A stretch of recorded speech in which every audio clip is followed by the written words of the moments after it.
Welcome back to another Theobite. It's Zach Patke, Sean Mustian, and Zach Deacon along with us as we look together at this next apparent contradiction. It comes from patheos.com.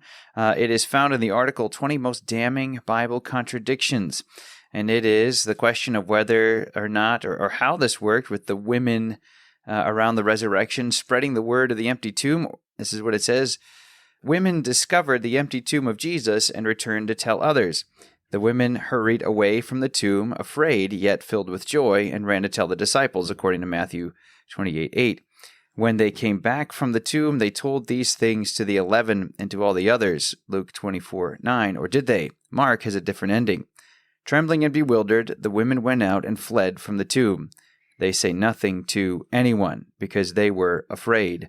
So the question comes then, what actually happened at the empty tomb? Did they go and tell others? Or it is Mark ending his gospel on the exclusive statement that this is all that was left following the end of the resurrection, found in Mark 16, verse 8. And so I thought, since Sean had been the one who preached through the Gospel of Mark, I thought he might do well to handle this one. So I'm just going to hand it over to Sean, and Zach and I will make some comments.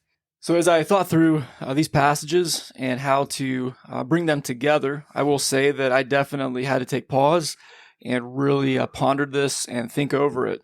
So let me share some thoughts with you. Number one, this to carry off from Pathos and their own statements and description of the situation we're addressing.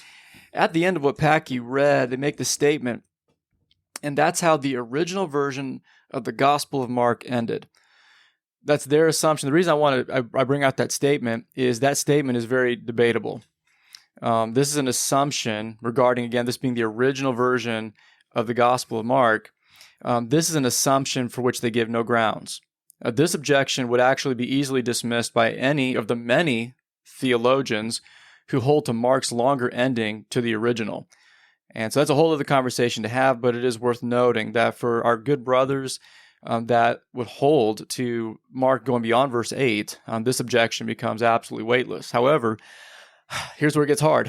I do not hold to the longer ending. I believe that the book does end at verse 8, so therefore I have to interact with this challenge. And we can do another conversation sometime regarding the ending of Mark, possibly, just depending on what we decide. But anyway, question. How should we understand the phrase from Mark, they said nothing to anyone? Let's consider a couple of things. For the atheist to use this as an argument, he must assume that either A, they said nothing to anyone, no exceptions, about the angel's message, or B, they said nothing ever again. Now, I'm going to assume that option B is not what the atheist is saying. I don't think they're saying that the women never uttered another word again. I believe it's probably more likely in this line of thought that they're presenting that they are essentially saying that they did not say anything to anyone particular about the message that the angels had given them to deliver to the disciples. And with that in mind, as I go to address how we can understand this and see that it's not contradicting Luke and Matthew, let me just say this in short. We find our answer from the larger context. The objection arises from the atheist out of faulty and biased handling of one phrase. They're using one phrase. We are going to interact with the larger context of Mark. So let us consider a few things. Number one, Mark's words. Again, let's read. They went out and fled from the tomb, for trembling and astonishment had seized them, and they said nothing to anyone, for they were afraid. Now consider this. Mark has already used similar language back in chapter 1, verse 44. This is Jesus speaking to a leper that he just healed. And the quote goes, "See that you say nothing to anyone, but go, show yourself to the priest, and offer for your cleansing what Moses commanded for a proof to them."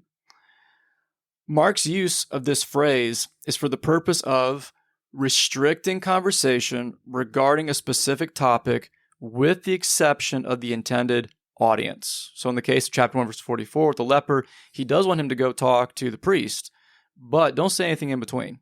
And there are similar phrases scattered throughout Mark along these lines where there are specifics regarding the silence of an individual or a group. We cannot forget Mark's previous use of this kind of language leading up to the end in verse 8. Keeping that in mind, second thought, with the idea of a contradiction, that is to say, if this is to say be contradicting Matthew and Luke, a contradiction would be for Mark to have written something to the effect of, they said nothing to the disciples, or they said nothing to the 11. Let us note, Mark does not say that. Thought number 3, and this comes in the form of a question. If the women never spoke of it, how is Mark now writing this? The account does not include Mark being with the women. They must have spoken at some point.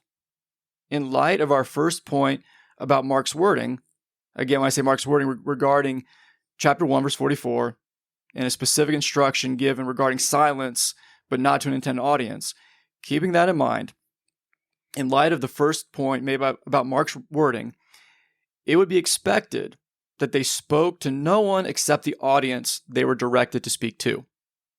And that being the 12, that being not the 12, minus 1, yeah, the 11, yeah. or the disciples. They were called the 12, even though it wasn't 12. They're just kind of the title.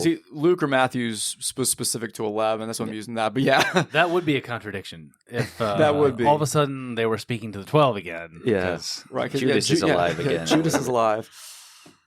2 more thoughts on that. Fourth, for a person who holds to I said this earlier, but to the person who holds to the longer ending of Mark, this objection is weightless. And then fifth, final thought here. So I do hold to the shorter ending, that being the ending at verse 8, but for the same reason that the question at hand is not troublesome to me. Mark is brief in all his details throughout his book. He mentions what is absolutely needed for his fast-paced account. In light of how he has already used words to convey narratives where persons are told to be silent about a topic except with an intended audience, Mark would have no need to add the detail that the disciples were the exception. So again, as I said earlier before my 5 thoughts here, we find our answer from the larger context of Mark.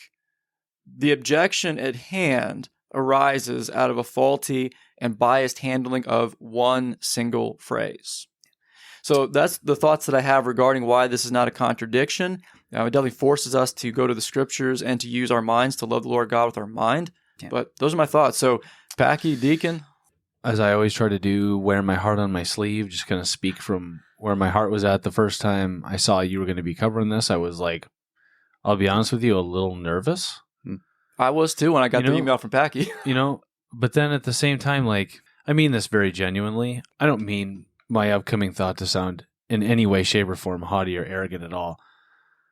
But I think that Sean did a good job of pointing out it would be a contradiction even just within the passage, because if you take 8 at first value, that contradicts verse 7. Right. They were specifically told to go tell somebody, a group of individuals, which is exactly what we read in Matthew, right? Which is exactly what we read in, correct me if I'm wrong, Luke, Mm-hmm. And so I guess at first I was kind of nervous, but then I read, as Sean correctly pointed out again, the context. Right. Now I thank you, Sean, for going all the way back to the beginning of Mark. I didn't go that far. Yeah. I just, chapter 16 is as far as back as I went. But I mean, even if you look at just chapter 16, the angel says to them, go tell a specific group. Yeah. You could make, I think, it's not a stretch at all, in my opinion, that you could read that and just be like, they didn't say anything to anyone else. They went straight to the disciples. Yeah. Yeah, I love what Sean brings out, the use of what that means to not to tell anyone, because I think that's crucial if you're seeking to understand that. Are the ladies going to be directly rebellious against the angel's command and say, well, you told us to go tell the disciples, but is verse 8 saying, well, they just didn't say anything to anyone? It's like, no, you don't have any reason to think that the ladies had that sort of character, that sort of rebellious unwillingness, or maybe it was because of fear. But if you look at Matthew's account, a joint account, it says that they were afraid, and then immediately what happens afterwards, that fear melts over into a joy. And so what do? They go and they do tell exactly the disciples. Who is the anyone, I suppose you could say, are those other than the people that were directly, they were directly told to go talk with them. Maybe in a different way of thinking about it, could we look at Mark and say he actually added some detail? Like he added the fact that they didn't talk to anybody else. Yeah. They went straight to okay. the disciples. Yeah. Like, Yeah. you know, in that sense, he's giving us more detail about the interaction. So you're saying like the urgency yeah, that was there. They didn't say anything Mark, to anyone. Right. Mark is saying the women were told this. They were told to do this, and they went and did it. You know, they went and did it in a fashion that was, you know, I guess they did it speedily, if you want to say, you know, to such the degree that they didn't even talk to anybody else. Yeah. Yeah, and I think this goes back to the important questions that we were bringing out all the way at the beginning of our Theobites. Have you considered the author's style? Because that's such an important part of understanding what he has been talking about up to this point. And that, I think, is what Sean hit at really well. The author's style, what he means when he says not to say anything to anyone, has something very specific. And I think that worked out really well. Thanks for joining us on this Theobite. You guys have a great rest of your day. You take care.